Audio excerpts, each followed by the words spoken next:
హల్లెలూయా. దేవుని సంగమా గమనించండి. రెండోది మనం గమనించవలసింది ఏంటంటే, మొదటి కొరింథీయులు రాసిన పత్రికలో అపోస్తలుడైన పౌలు గారు చెప్తున్నారు. మొదటి కొరింథీయులు రాసిన పత్రిక దేవుని సంగమా 16వ అధ్యాయం 13వ వచనం చూడండి. మెలకువగా ఉండుడి. ఎక్కడ ఉండాలి? విశ్వాసం అందు ఎలాగ ఉండాలి? దేవునికి మహిమ కలుగును గాక. హల్లెలూయా. మాటల్లో నిలకడగా ఉండాలి, విశ్వాసమందు నిలకడగా ఉండాలి. మీకు మాట చెప్పనా? విశ్వాసందు నిలకడగా ఉండటం అన్నది అంత ఈజీ అయిన పని కాదు. అంత ఈజీ అయిన పని కాదు. కానీ దేవుడు సహాయం చేస్తే అది మనకి ఈజీయే. దేవునికి మహిమ కలుగును గాక. దేవుడు సహాయం చేస్తే అది మనకి ఈజీయే. ఎప్పుడు మన విశ్వాసం దెబ్బతింటుంది? మనం అనుకున్న కార్యం ఏదైనా జరగలేనప్పుడు మన విశ్వాసం దెబ్బతింటుంది. మనం అనుకున్నది ఏదైనా సాధించలేనప్పుడు, దేవుడు మనకి అనుగ్రహించలేనప్పుడు మన విశ్వాసం ఏమవుతుందంటేని పెరగవలసిన విశ్వాసం తగ్గిపోతుంది. ఏనాడని మీరు ఆలోచించారా? దేని బిడ్డలారా, ఏనాడని మీరు గమనించారా?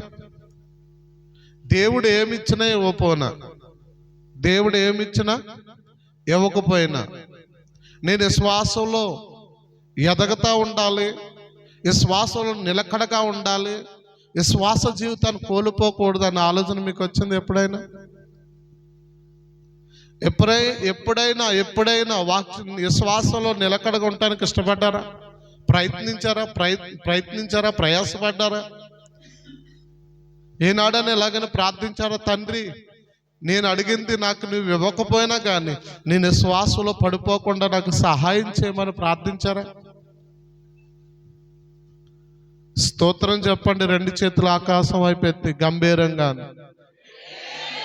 హల్లెలూయా. దేవునికి స్తోత్ర.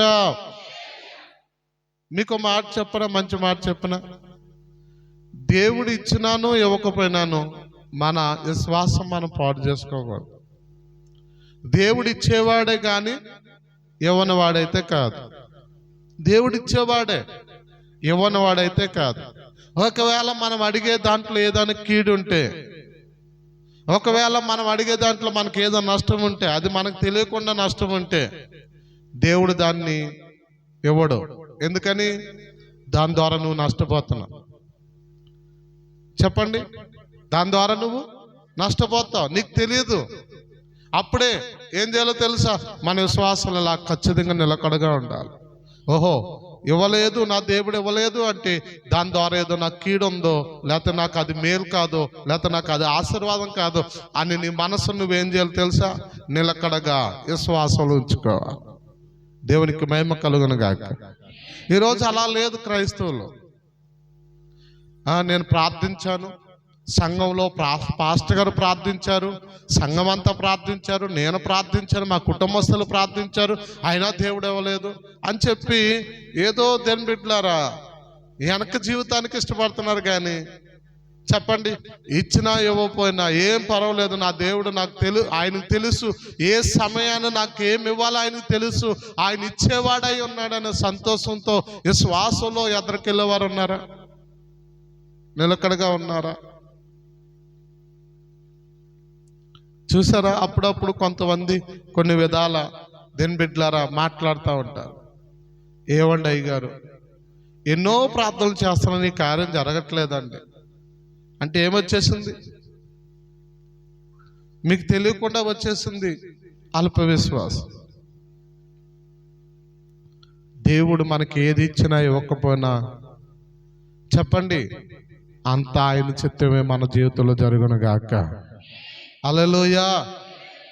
ఆయన మన జీవితంలో ఏది చేసినా అది మన మంచికే. ఏది ఇచ్చినా ఇవ్వకపోయినా మన మంచిగా. ఒక మాట చెప్తాను, ఇది వరకు చెప్పాను, మరొకసారి చెప్తాను. ప్రియ దేవుని బిడ్డలారా, సువార్త ప్రకటించే ఒక కుటుంబం ఉంది. దేవుని సువార్త ప్రకటించే ఒక కుటుంబం ఉంది. ఆ కుటుంబము దేవుని బిడ్డలారా పల్లెల్లో, పట్టణాల్లో, రాష్ట్రాల్లో, అన్ని స్థలాల్లో వీలు పడిన ప్రతి స్థలంలో కూడా సువార్తను ప్రకటించేశారు. వీలు పడిన ప్రతి స్థలంలో కూడా.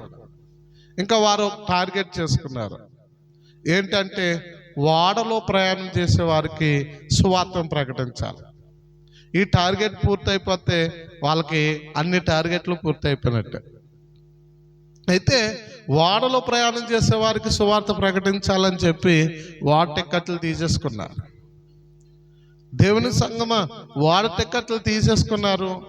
చక్కగా ప్రార్థన చేస్తున్నారు.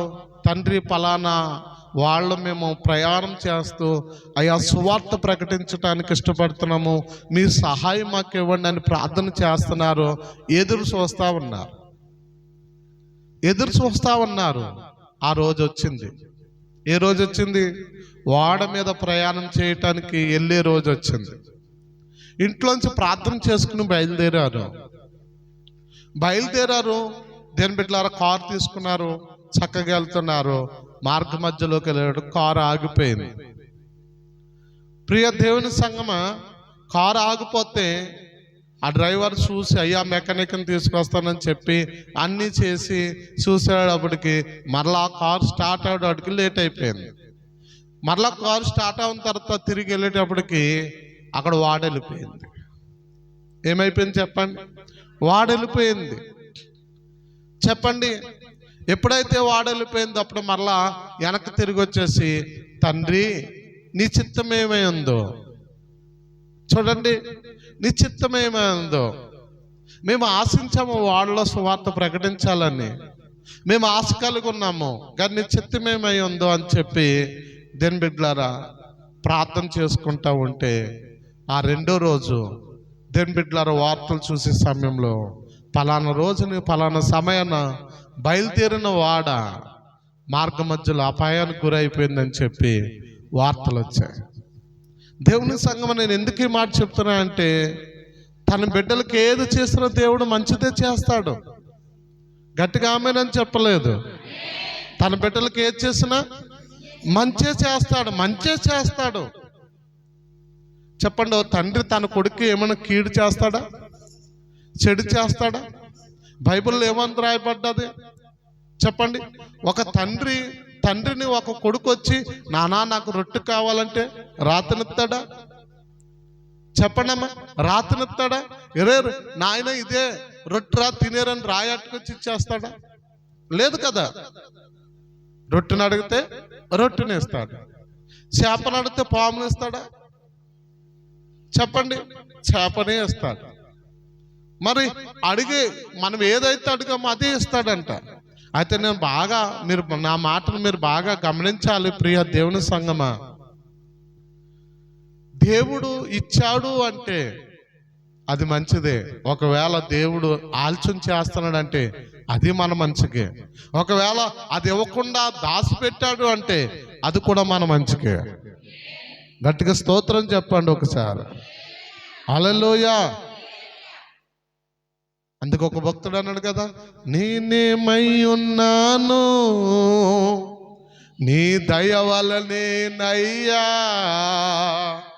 నేనేమై ఉన్నాను నీ దయ వలనేనయ్యా, నాకున్నవన్నీయు నీవిచ్చినవే ప్రభువా. దేవునికి మహిమ కలుగును గాక. అదిగో నాకంటే ముందు వెళ్ళి పొందేసుకున్నారు. నాకంటే ముందు వాళ్ళు ప్రార్థిస్తే వారికి దేవుడు ఇచ్చాడు, నాకెందుకు ఇవ్వలేదన్న ఆలోచన రానివ్వకండి. తప్పక దేవుడు ఇస్తానంటే ఇచ్చేవాడు.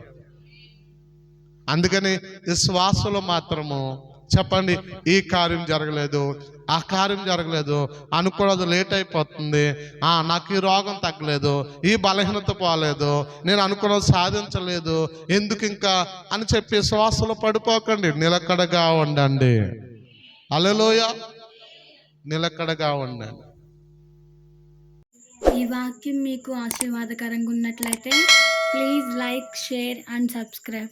Praise the Lord.